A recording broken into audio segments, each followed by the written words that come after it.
Saya merasakan betul Bapak Ibu. Sewaktu bapak saya meninggal, saya tak di rumah.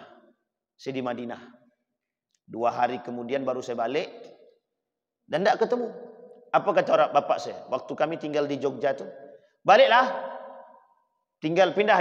Dari Jogja pindahlah. Saya kalau tidak disuruh pindah, mungkin tak suruh pulang sama orang tua. Kayak tidak pulang tuh. Sudah terlalu menikmati kota Jogja itu. Akhirnya pulang nih. Jawaban beliau begini. Pulanglah, nanti susah kalau meninggal tidak ketemu. Pindah saya ke sini Bapak Ibu. Jarak tempuh Pekanbaru ke sore ini cuma 2 jam. Cuma 2 jam. Dilalah berangkat umroh. Beliau yang ngantar. Setiap saya berangkat umroh ini pasti beliau yang ngantar. Beliau yang ngantar, beliau yang jemput. Dilalah beliau ngantar nih Pak. Ngantar. Ya namanya kita kan tidak tahu tanda-tanda kematian itu. Sebenarnya Allah sudah tunjukkan 40 hari tapi kita tidak nampak kan. Apa yang terjadi Bapak Ibu? Sampai saya di Madinah, dari Mekah kami pindah ke Madinah. Ketika kami pindah di Madinah, dapat kabar. Hari ini dia bilang begini, Wan besok tolong belikan saya baju ya.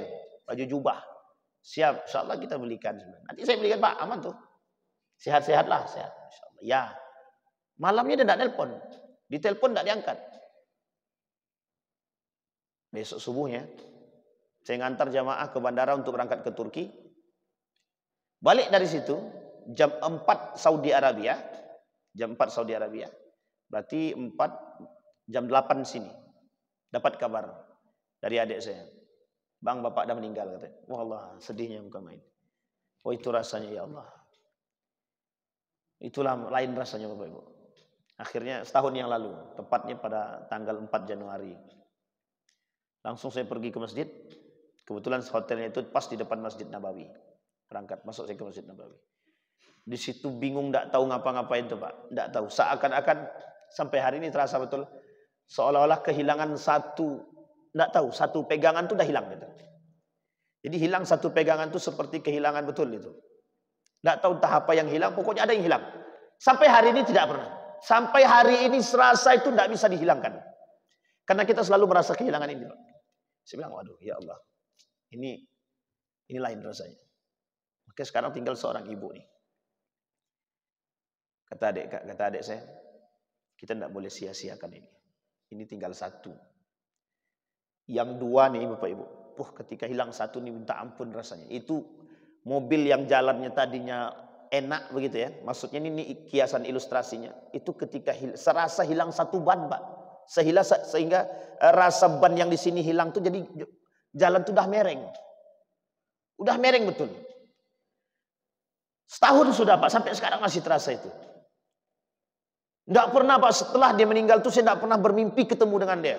Orang-orang mimpi ketemu sama dia, tapi saya tak pernah ketemu dalam mimpi. Barulah awal Ramadan, ya kalau tak salah 1 Ramadan itu, apa 1 Ramadan atau 2 Ramadan itu. Saya balik ke sore. 1 balik saya ke sore. Setelah salat subuh pulang dari masjid, saya istirahat kembali, kemudian tidur lagi, tertidur.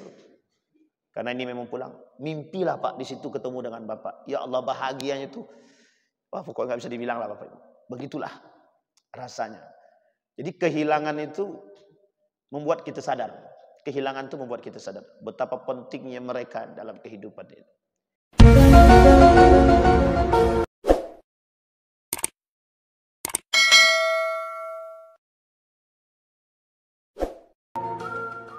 Warahmatullahi wabarakatuh.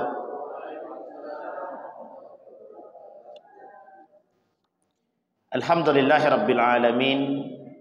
Wabihi nasta'inu ala umurid dunya wad din. Wassalatu wassalamu ala ashrafil anbiya'i wal mursalin. Wa ala alihi wa sahbihi ajma'in. Allahumma salli wa sallim wa barik ala hadha an-nabiyil karim. Allahumma salli ala Muhammad wa ala ali Muhammad fil alamin innaka Hamidum Majid. Ya ayyuhalladzina amanu taqullaha wa qulu qawlan sadida yuslih lakum a'malakum wa yaghfir lakum dhunubakum wa may yuti'illaha wa rasulahu faqad faza fawzan 'azimah. Puji syukur kehadiran Allah dengan mengucapkan alhamdulillahirabbil alamin.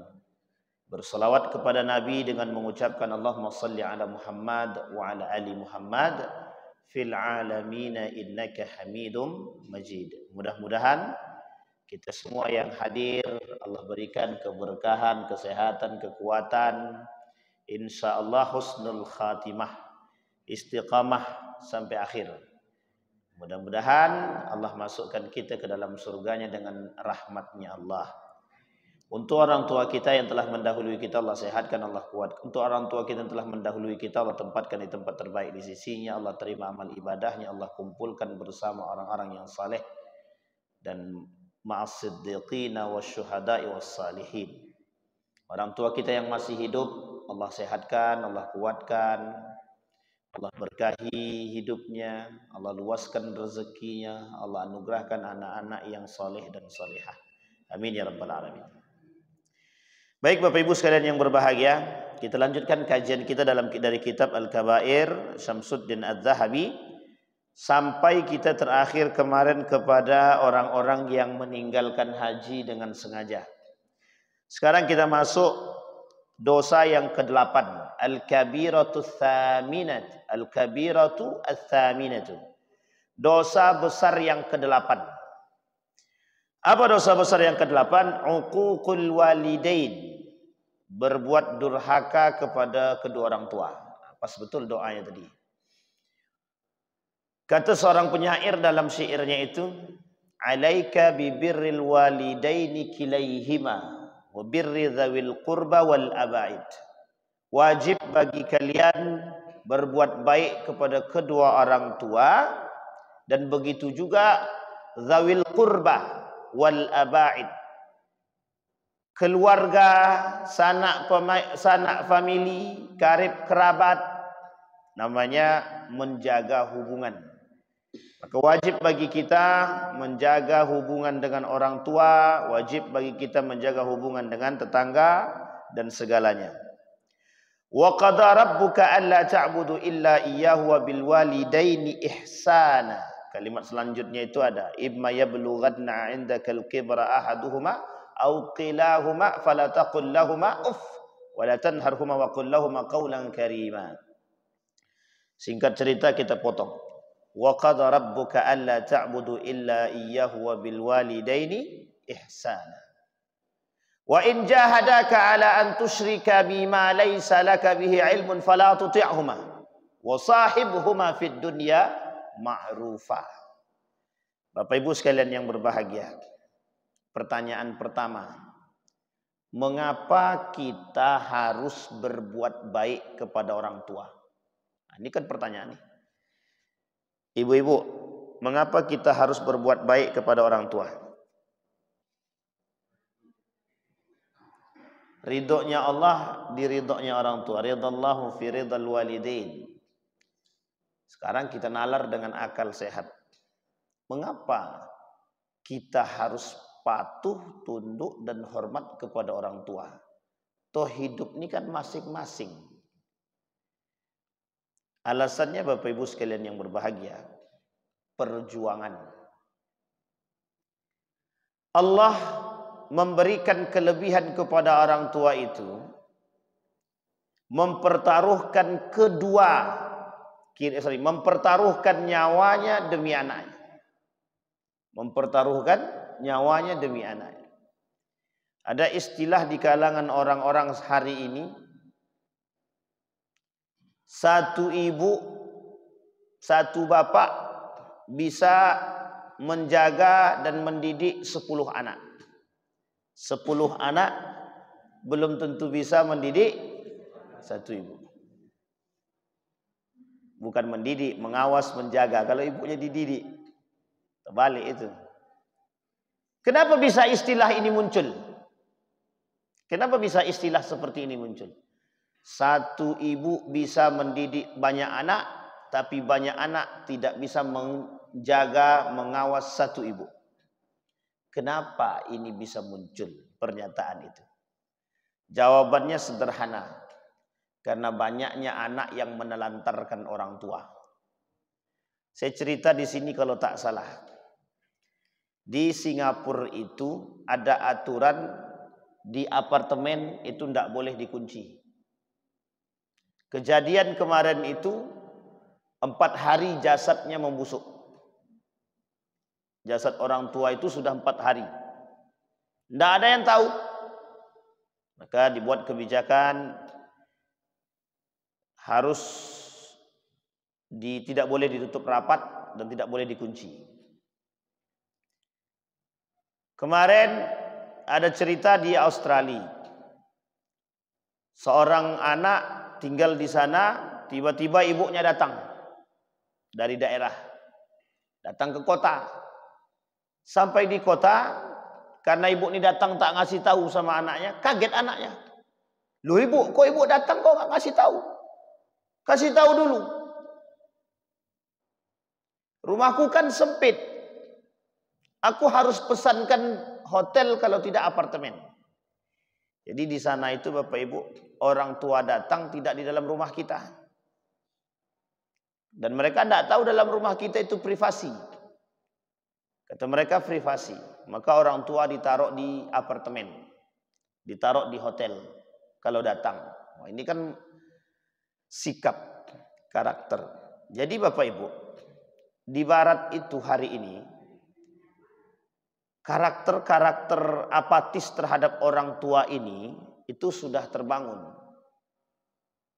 Jadi mereka memang tidak terlalu memiliki perhatian lebih terhadap orang tua. Alasannya kan sudah tua. Bahkan yang lebih parah lagi ada satu kota itu punya tradisi orang tua yang sudah tua, yang sudah lanjut usia harus ditaruh di panti asuhan. Dan yang lebih parah lagi, ada satu tradisi di salah satu tempat itu orang tua yang sudah tua renta, yang sudah tidak mampu ditinggalkan di hutan. Dan biar dia meninggal di sana, mati di sana. Tahu alasannya? Alasannya sederhana Bapak Ibu. Biar tidak ada beban. Coba bayangkan, biar tidak ada beban. Maka yang seperti ini nih Bapak Ibu, kita melihat kasus hari ini di negara Republik Indonesia ini, kasus apatisme seorang anak terhadap orang tua, berkurangnya perhatian anak terhadap orang tua, itu mulai nampak memang. Mulai nampak. Di sini, tak usah jauh-jauh di Riau ini, kemarin itu ada cerita curhat seorang bapak-bapak. Maaf Ustadz, saya terlambat. Kenapa Pak? Saya harus ngurus orang yang sakit dulu. Ceritalah beliau. Yang sakit ini Ustadz, pensiunan salah satu perusahaan besar. Dia punya anak 4, semuanya sukses. Berduit. Ketika bapak ini sakit, yang jaga perawat. Kayak tadi, yang bapak sakit, yang jaga perawat. Nah, yang kayak gini nih Bapak Ibu. Pertanyaan saya Bapak Ibu lah, ini dari hati yang paling dalam. Kalau kita nih sakit, yang pengen merawat kita nih, yang Bapak Ibu inginkan untuk merawat Bapak Ibu siapa? Itu naluri orang tua, fitrahnya begitu. Saya salut dengan seorang pemuda, ditinggalkannya jabatannya demi orang tua. Seorang pemuda masih muda, dosen di sini, sudah punya rumah sendiri di sini, sudah punya anak, sudah punya istri. Satu ketika dapat kabar neneknya tinggal sendiri, kakeknya meninggal. Kemudian dari antara sekian banyak cucu itu tidak ada yang mau. Dia bilang bismillah. Ditinggalkannya lah dosen, pekerjaannya sebagai dosen ditinggalkan, pekerjaannya yang di sini ditinggalkannya, dia pindah ke salah satu daerah. Daerah bagian Pelalawan sana atau Siak ya kalau nggak salah itu. Pindah dia ke situ demi menjaga neneknya. Karena dia udah nggak punya ibunya. Ibunya udah nggak ada, bapaknya udah nggak ada. Tinggal neneknya aja. Akhirnya dia pulang untuk menjaga neneknya. Ada hal yang unik Bapak Ibu. Ternyata di balik kisahnya orang-orang yang sukses hari ini, itu semuanya rata-rata itu ada orang tua. Di balik setiap perjuangan anak yang sukses itu, Satu doa orang tua yang tak pernah bisa lepas. Kata Kiai Haji Luqmanul Hakim itu, meskipun aku hari ini masih ngontrak, tapi kehidupanku penuh dengan berbagai macam kesenangan hari ini dan kesuksesan hari ini. Yang memiliki program kapal Munzalan, yang setiap bulan menghabiskan sekian ton beras untuk dibagikan kepada masyarakat dan pondok pesantren. Apa kata beliau? Saya seperti ini, itu kalau bukan karena orang tua, tak bisa. Maksudnya, ridhonya orang tua, Allah ridho, semua datang. Kalau kita pikir pakai nalar, pakai akal, kata dia, pengenlah kita lagi di tempat kerja yang lain, kemudian dapat penghasilan besar. Tapi ternyata tak begitu, Pak. Tak begitu. Konsepnya tak begitu. Kata beliau tidak begitu konsepnya. Ketika saya ikhlas karena Allah, balik untuk ngurus orang tua. Dan pokoknya urusan orang tua tidak bisa diapa-apakan, kata beliau. Ternyata Allah gantinya lebih daripada itu. Bapak Ibu sekalian yang berbahagia. Pertanyaan selanjutnya muncul. Seberapa penting orang tua dalam kehidupan kita?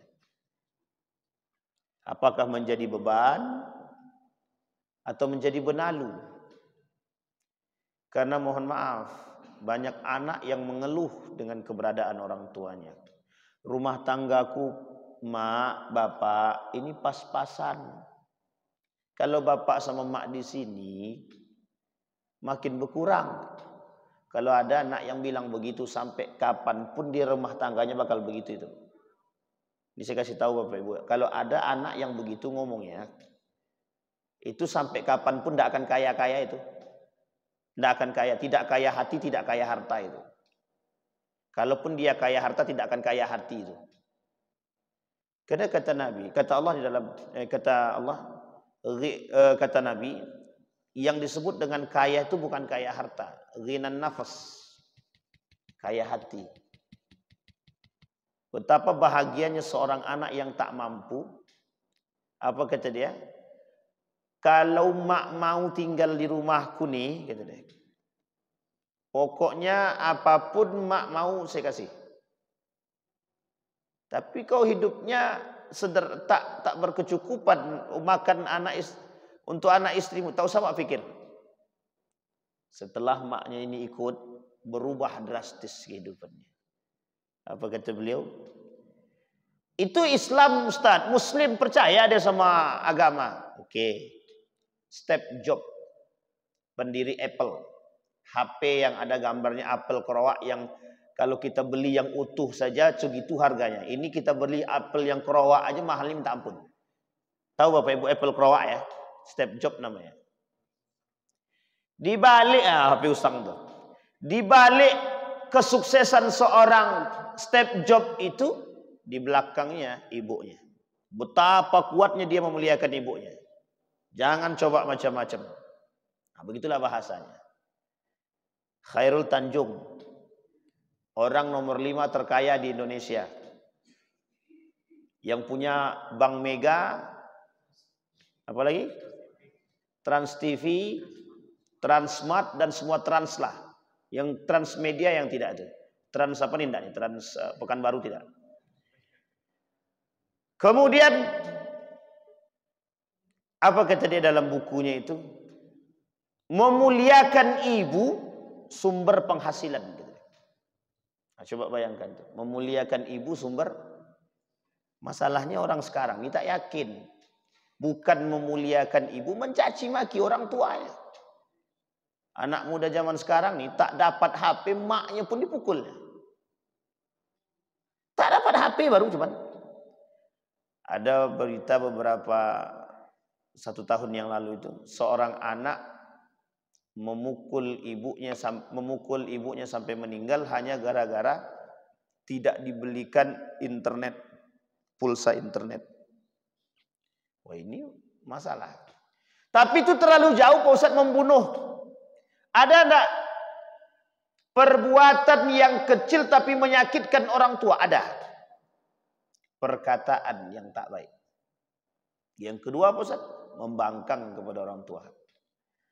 Maka kata Nabi, Jangan pernah kau menyakiti hati orang tua sekecil apapun. Ketika ada anak menyakiti hati orang tua, ndak ridho dia, ndak ikhlas dia dengan perkataan itu rezeki yang tadi turun kepada anak tadi tertutup. Nah, pertanyaannya begini, Bapak Ibu mau melihat anak Bapak Ibu rezekinya tak lancar? Kan tak mau orang tua. Tapi Allah tak begitu langsung, Pak. Allah nih, sekalipun orang tuanya kasihan terhadap anaknya, biar rezekinya tetap lancar, tapi Allah tetap akan memberikan pelajaran kepada anak itu. Pasti. Kau udah durhaka sama orang tuamu, tetap Allah kasih. Disitulah bahasanya wa qada rabbuka alla ta'budu illa iyyahu wa bil walidaini ihsana, kata Allah.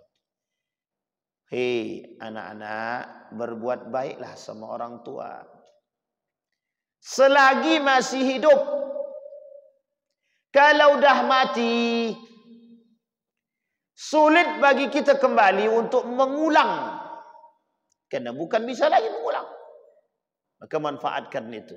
Nah, sekarang kita lihat mengapa, pertanyaan selanjutnya, mengapa durhaka kepada orang tua ini termasuk dalam kategori dosa besar? Satu, bukan soal ketidakpatuhan seorang anak kepada orang tua, tapi ternyata pembangkangan seorang anak kepada orang tua hampir sama derajatnya dengan membangkang kepada Allah. Ini poin pentingnya, Pak. Poin pentingnya di situ. Ternyata seorang anak yang durhaka kepada orang tuanya sama tingkat kedurhakaannya kepada Allah. Kok bisa begitu, Ustaz? Pembangkangan kepada Allah. Pengkhianatan seorang anak terhadap orang tua adalah, pengkhianatan seorang anak kepada Allah dan Rasulnya adalah ketika anak ini tidak patuh kepada orang tuanya. Jadi kalau dia tak patuh kepada orang tuanya, diibaratkan tak patuh kepada Allah dan Rasulnya. Kalau tak patuh kepada orang tua dan Rasulnya, tak patuh dia kepada Allah, tak patuh dia kepada Rasul, tingkatannya dosa besar. Dalam hadis yang lain Nabi bilang begini dalam hadisnya. Kata Nabi, ada orang yang tidak, Allah itu melarang diri dia untuk memasukkan dia ke dalam neraka, ke dalam surga. Kalau bahasa lainnya begini. Kata iblis itu, kawanku itu 10. Satu di antara 10 itu, kata iblis, seorang anak yang durhaka kepada orang tua. Bahkan dalam riwayat yang lain itu masuk surga tanpa masuk neraka tanpa hisab. Jadi langsung masuk dia ke dalam neraka, tidak perlu dihisap-hisap. Anak yang durhaka kepada orang tua tidak perlu dihisap, langsung masuk neraka. Coba bayangkan. Bahkan dikatakan dalam riwayat yang lain, kata Nabi dalam riwayat yang lain, yang saking durhakanya seorang anak kepada orang tua sama tingkatannya syirik kepada Allah. Coba bayangkan. Dosa besarnya. Saking besarnya, Pak. Kullu dzunub yuakhirullahu minha ma syaa ila yaumil qiyamah illa uququl walidain.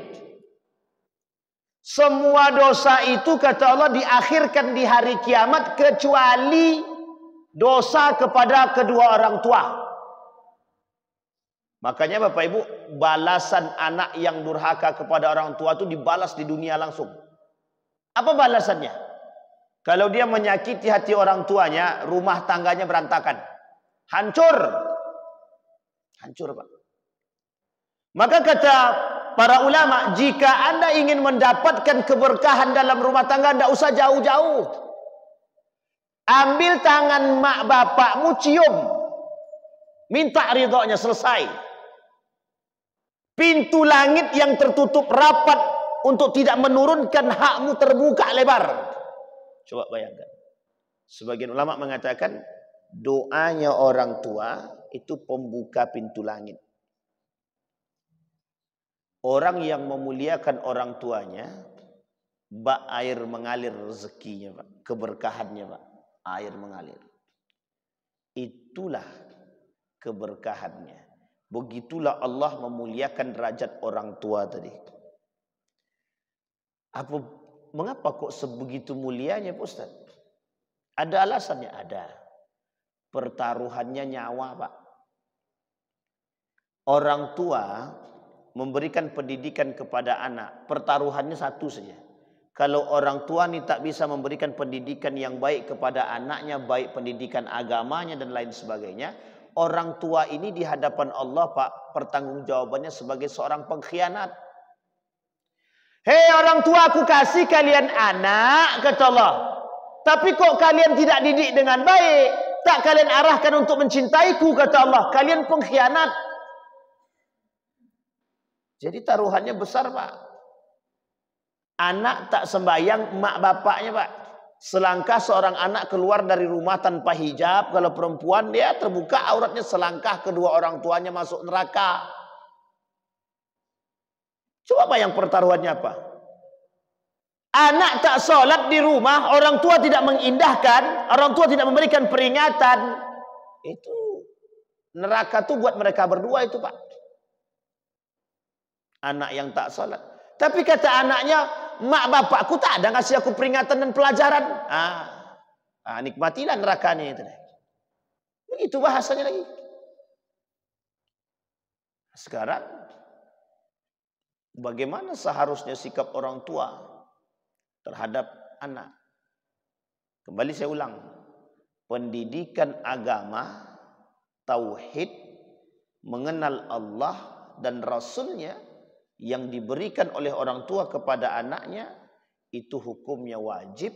Kalau tidak diberikan, bapak ibu pengkhianat, dosa besar kepada Allah.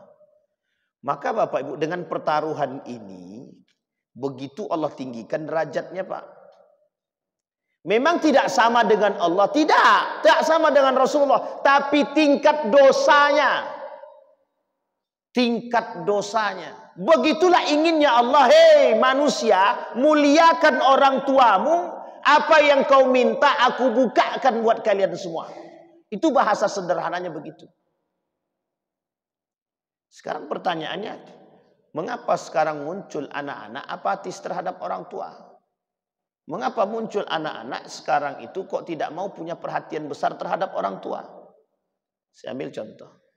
Anak-anak yang sekolah di luar. Sekolah di luar. Balik, betah enggak mereka di rumah? Betah enggak mereka di rumah?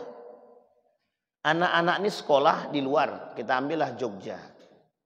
Sekolah dia di Jogja. Kan lama nih enggak ketemu sama orang tuanya. Kira-kira kalau butuh duit kemana mintanya? Butuh duit kemana mintanya? Orang tua. Sekarang pertanyaannya, kalau dia balik dari sana ke rumah, kira-kira lebih betah di mana? Di rumah atau sama kawannya? Ini yang menjadi persoalan kita sekarang Pak. Pengaruh lingkungan di luar itu terhadap apatisme, terhadap berkurangnya perhatian anak terhadap orang tua, itu disebabkan pengaruh lingkungan dan pergaulan. Kata anaknya, kami Pak Ustadz dulu juga begitu. Selama kami jadi anak SD itu sampai SMP, bapak kami jarang pulang. Nah, ini dampak Pak daripada perbuatan dan pekerjaan orang tua yang berlebihan terhadap pekerjaannya. Pergi pagi, pulang malam. Anak belum bangun, bapak sudah pergi. Anak tidur, bapak baru pulang. Coba bayangkan. Ini kejadian Pak. Seorang teman itu asal Manado kalau tak salah itu. Sampai hayat bapaknya ini dia tidak ketemu sama bapaknya. Apa kata dia? Bapaknya itu pergi pagi pulang malam. Memang punya banyak duit Pak, punya banyak duit, hidup mewah. Satu ketika anaknya selesai kuliah di salah satu kota itu anaknya itu, dan sudah jadi orang besar. Singkat cerita bapak ini mau ketemu anaknya, tempat kerja anaknya. Kata anaknya, silahkan Pak, bapak terbang saja, ini tiketnya, nanti ada yang jemput bapak di bandara. Dijemput di bandara, bawa ke rumahnya. Begitu aktivitasnya sama yang dibuat oleh bapaknya dahulu. Pergi pagi, pulang malam. Sehingga 1 pekan bapak itu di situ, di tempat anaknya, di kota tempat tinggal kerja anaknya itu, tidak ketemu sama anaknya sama sekali. Bapak tuh. Apa kata bapak tadi? Dia balik ke Manado. Dia ceritakan sama istrinya. Aku di sana tidak pernah ketemu dengan anakku. Apa kata istrinya? Bukankah dulu kau begitu? Ya, aku tak salahkan anakku, kata dia. Aku salahkan diriku sendiri, kata dia. Singkat cerita, meninggal bapak ini, anak ini tidak ketemu. Meninggal bapak ini, anak ini tidak ketemu.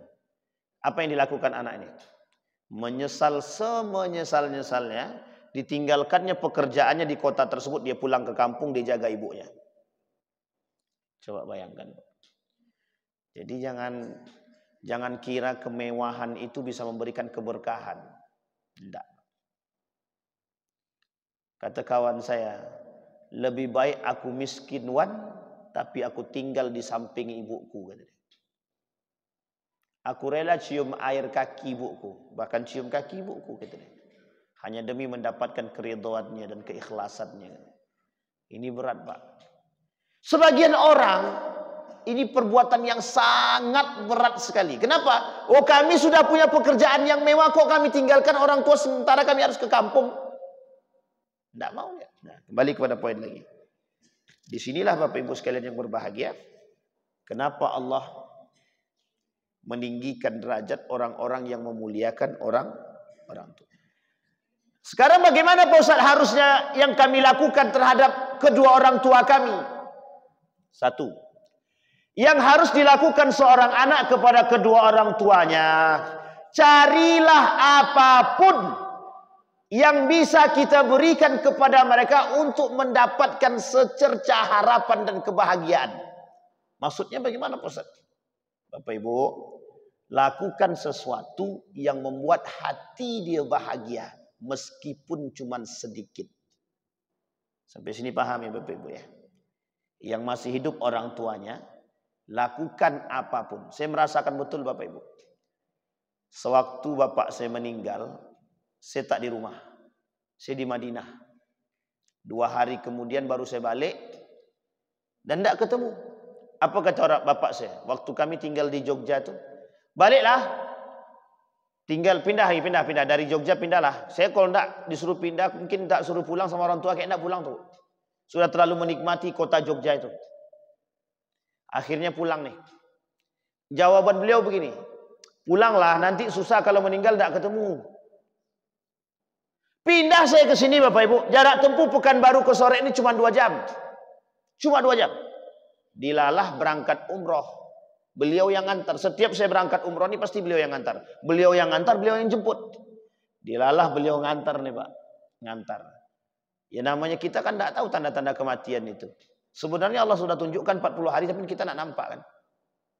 Apa yang terjadi Bapak Ibu? Sampai saya di Madinah, dari Mekah kami pindah ke Madinah. Ketika kami pindah di Madinah, dapat kabar. Hari ini dia bilang begini, Wan besok tolong belikan saya baju ya. Baju jubah. Siap, insyaAllah kita belikan. Nanti saya belikan Pak, aman tuh. Sehat-sehatlah, sehat. InsyaAllah. Ya.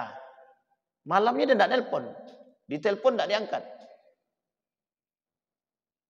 Besok subuhnya, saya ngantar jamaah ke bandara untuk berangkat ke Turki. Balik dari situ, jam 4 Saudi Arabia. Jam 4 Saudi Arabia. Berarti 4, jam 8 sini. Dapat kabar dari adik saya. Bang, bapak dah meninggal katanya. Wah Allah, sedihnya bukan main. Oh itu rasanya ya Allah. Itulah lain rasanya Bapak Ibu. Akhirnya setahun yang lalu, tepatnya pada tanggal 4 Januari. Langsung saya pergi ke masjid. Kebetulan hotelnya itu pas di depan Masjid Nabawi. Berangkat, masuk saya ke Masjid Nabawi. Di situ bingung, tidak tahu ngapa-ngapain tuh Pak. Tidak tahu. Seakan-akan sampai hari ini terasa betul. Seolah-olah kehilangan satu pegangan itu dah hilang gitu. Jadi hilang satu pegangan itu seperti kehilangan betul itu. Tidak tahu entah apa yang hilang, pokoknya ada yang hilang. Sampai hari ini tidak pernah. Sampai hari ini serasa itu tidak bisa dihilangkan. Karena kita selalu merasa kehilangan ini Pak. Saya bilang, waduh ya Allah. Ini lain rasanya. Oke, sekarang tinggal seorang ibu nih. Kata adik saya, kita tidak boleh sia-siakan ini. Ini tinggal satu. Yang dua nih Bapak Ibu. Ketika hilang satu nih minta ampun rasanya. Itu mobil yang jalannya tadinya enak begitu ya. Maksudnya ini kiasan ilustrasinya. Itu ketika serasa hilang satu ban, Pak. Sehingga rasa ban yang di sini hilang tuh jadi jalan tuh udah mereng. Udah mereng betul. Setahun sudah Pak, sampai sekarang masih terasa itu. Tidak pernah Pak, setelah dia meninggal tuh saya tidak pernah bermimpi ketemu dengan dia. Orang-orang mimpi ketemu sama dia, tapi saya tidak pernah ketemu dalam mimpi. Barulah awal Ramadan, ya kalau tak salah 1 Ramadan itu, apa 1 Ramadan atau 2 Ramadan itu. Saya balik ke sore. Balik saya ke sore. Setelah salat subuh pulang dari masjid, saya istirahat kembali, kemudian tertidur. Karena ini memang pulang. Mimpilah Pak, di situ ketemu dengan Bapak. Ya Allah, bahagianya itu, pokoknya nggak bisa dibilang lah Bapak Ibu. Begitulah rasanya. Jadi kehilangan itu membuat kita sadar. Kehilangan itu membuat kita sadar betapa pentingnya mereka dalam kehidupan itu. Kemudian saya ambil pelajaran. Apa yang membuat mereka spesial sebenarnya oleh Allah itu? Apa yang membuat? Mereka tidak pernah meninggalkan anaknya meskipun dalam kondisi apapun. Orang tua tak pernah biarkan anaknya dalam kondisi lapar. Orang tua tidak pernah tinggalkan anaknya dalam kondisi seapapun. Sakit tidak. Sakit anak itu sedikit cepat bawa ke rumah sakit. Tidak makan dia tengok, dipikirkan apa yang harus dia makan. Inilah kenapa alasan muncul pernyataan 1 orang ayah dan ibu bisa mendidik 10 anak. Karena ayah dan ibu punya rasa tanggung jawab yang besar. Karena mereka sudah melahirkan itu. Dan tidak mau meninggalkan itu Pak. Ini bukan persoalan qurrata a'yun, bukan. Tapi yang lebih tepatnya adalah persoalan rasa cinta itu tadi. Tapi kenapa Pak Ustaz tidak sebaliknya? Anak tidak merasa, karena anak tidak mendidik. Karena anak tidak melahirkan. Karena anak tidak menyekolahkan. Karena anak tidak mencari rezeki. Bayangkan Bapak Ibu, kalau anak mencari rezeki, kalau anak yang bekerja untuk orang tuanya, dia pasti tahu betapa sulitnya pekerjaan, betapa sulitnya hidup menjadi seorang ayah mencari pekerjaan itu. Dan dia tidak akan pernah dia sia-siakan. Makanya Bapak Ibu, anak zaman dulu tahu dia bagaimana pekerjaan orang tuanya. Anak zaman sekarang tinggal menikmati nikmatnya Pak. Sehingga tidak nampak perbuatan kerja keras orang tuanya, dia nggak nampak. Jadi muncul dalam benak, ya udah yang penting ketika aku minta duit orang tua aku punya duit. Tapi dia tak pernah lihat pekerjaan orang tua itu, Pak. Disitulah Bapak Ibu sekalian yang berbahagia yang perlu kita perhatikan. Jadi Bapak Ibu yang punya orang tua, kita semua yang masih sadar akan orang tua. Maka kata Nabi, orang yang masih selama hidupnya dan dia masih melihat kedua orang tuanya, kalau dia tidak memuliakan orang tuanya, Nabi bilang, berdoa seperti apapun dia berdoa, tidak akan dijawab sama Tuhan. Maka salah satu doa yang mustajab itu doanya orang tua untuk anaknya. Begitu sebaliknya. Maka yang dibutuhkan, apa yang dibutuhkan orang tua dari anaknya? Hartanya kah? Tidak. Tidak itu dibutuhkan. Tapi yang dibutuhkan oleh orang tua dari anaknya cuma satu. Mak sudah makan. Oh, itu bahagianya bukan main. Dapat telepon dari anak. Apalagi yang nelpon cucunya. Anaknya hilang. Maksudnya saking sayangnya seorang orang tua tadi lebih sayang kepada cucu daripada kepada, sebenarnya sama-sama sayang. Hanya saja kebahagiaan itu didampakkan melalui cucu. Inilah Bapak Ibu. Jadi orang tua itu begitu spesial. Kenapa kok spesial? Kalau mereka tidak memberikan pendidikan yang baik, mereka dikategorikan pengkhianat oleh Allah. Itu yang membuat mereka itu sama halnya dengan dosanya itu sama dengan syirik kepada Allah. Perjuangan orang tua mencari rezeki, melahirkan, mendidik, kalau semua ini tidak dilakukan, dia berkhianat kepada Allah, dosanya dosa besar. Nah, sementara kita sebagai anak belum sadar akan perbuatan itu. Nah, kapan sadarnya? Ketika dia sudah menikah. Saya Bapak Ibu baru sadar betapa beratnya menjadi seorang ayah itu setelah menikah. Punya anak Pak, baru sadar la ilaha illallah. Satu anak saja, minta ampun susahnya hidup. Nah, begitulah bahasanya. Tapi setelah tahu, oh begini toh orang tua kita dahulu. Jadi baru kita sadar kadang-kadang setelah kita punya anak. Maka disebutkanlah oleh Allah di dalam Al-Quran, fala taqul lahuma ufin. Jangan pernah sesekali menyakiti hati dia. Apalagi membentak. Sakit tergores hati dia Bapak Ibu, setengah dari urusan rezekimu Allah ambil. Setengah baru. Kalau sedikit lagi kau sakiti, kata Allah, habis semua. Makanya kalau ada rumah tangga yang hancur-hancuran, berantakan Pak, coba tengok dua hal. Satu, tengok sholatnya. Yang kedua, tengok hubungan dia dengan orang tua. Sholatnya baik Ustaz, rajin ke masjid. Tengok urusan nomor dua nih. Tengok urusannya dengan orang tua dan mertuanya. Oh iya Pak Ustaz, anak tuh setiap kali orang tuanya minta duit harus izin istrinya, durhaka. Kalau ada istri yang melarang suami memberikan duit kepada maknya, dilarang sama istrinya, itu cari istri yang baru. Bapak Ibu, kalau tak bisa mendamaikan maksud saya, tapi kalau bisa mendamaikan, bisa mendidik, itu baik. Makanya kata Nabi Bapak Ibu, kelak di akhir zaman itu ada suami-suami takut istri.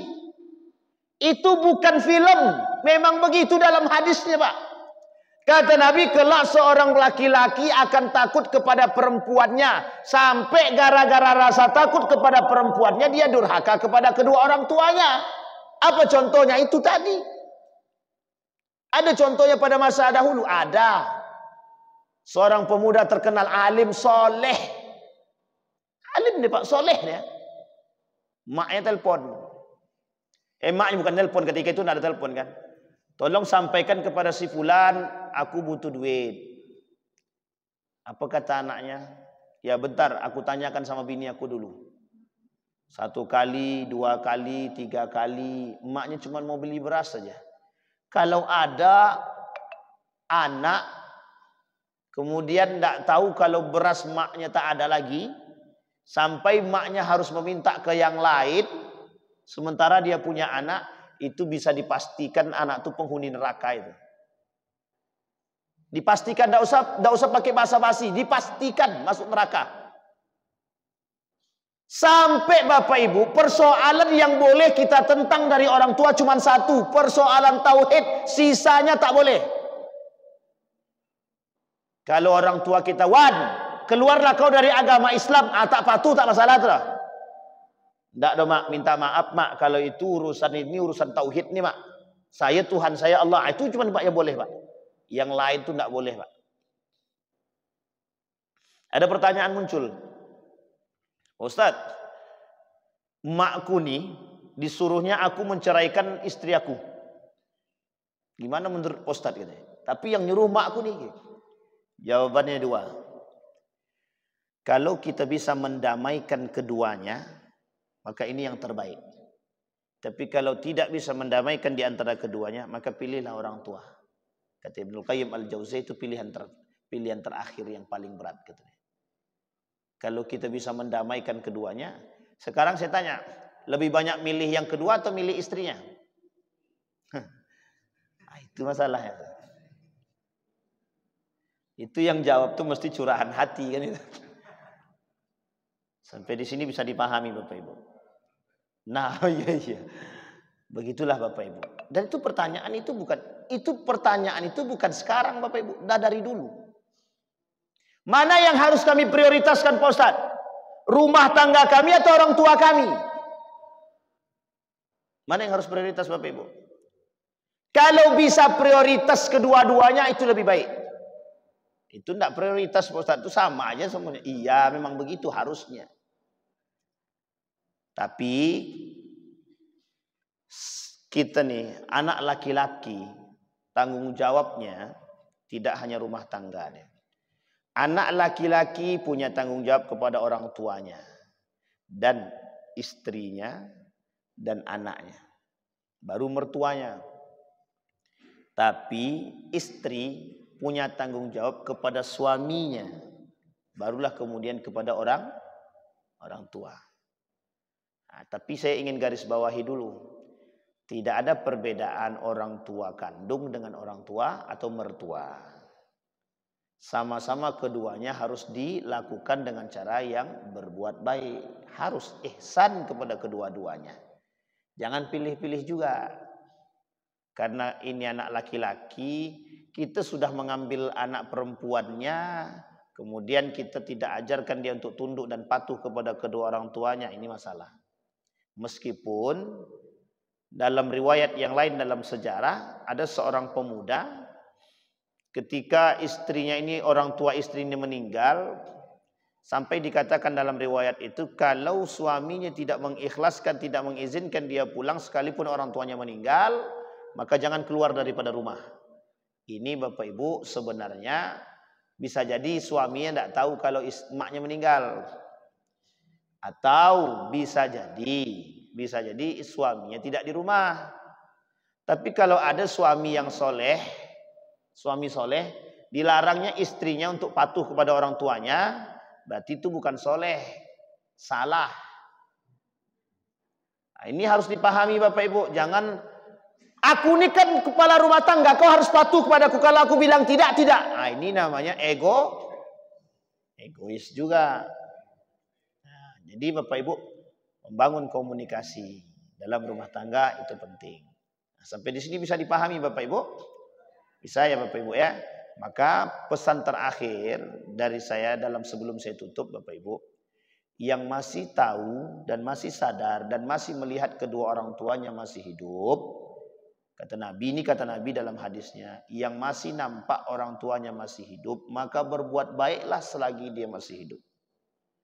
Karena kalau dia sudah tiada, saya merujuk kepada Ustadz Adi Hidayat. Apa jawaban Ustadz Adi Hidayat ketika bapaknya meninggal?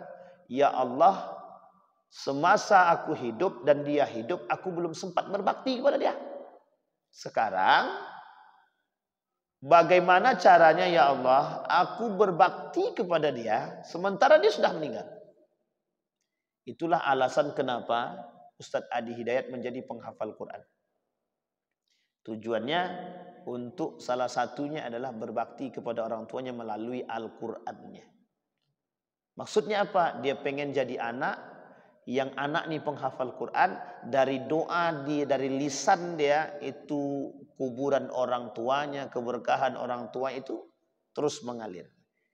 Maka Bapak Ibu, begitu juga pada diri saya. Saya bilang, tidak tahu bagaimana cara berbakti kepada orang tua, maka semasa saya hidup, semua amal ibadah saya, semenjak beliau meninggal, saya bilang, ya Allah, aku sedekahkan semua amal ibadahnya untuk orang tua. Jadi apapun yang saya buat, saya serahkan pada orang tua. Nah, inilah yang bisa kami buat, karena kita tidak tahu apakah kita sudah berbakti atau tidak, kan kita tidak tahu. Jadi cuma itu yang bisa kita buat Bapak Ibu. Maka mengharap dia hidup kan tak mungkin. Berharap dapat bermimpi saja dengan beliau sudah alhamdulillah betul, begitu senangnya. Begitulah kemudian saya bilang, ya Allah, semua amal ibadah, amal soleh yang saya buat di muka bumi ini, ya Allah, saya serahkan hadiah pahalanya untuk mereka, untuk beliau. Tapi kata orang tu tak boleh, tak ada hadiah pahala untuk anak yang soleh itu bisa memberikan atau menularkan apapun kepada orang tuanya.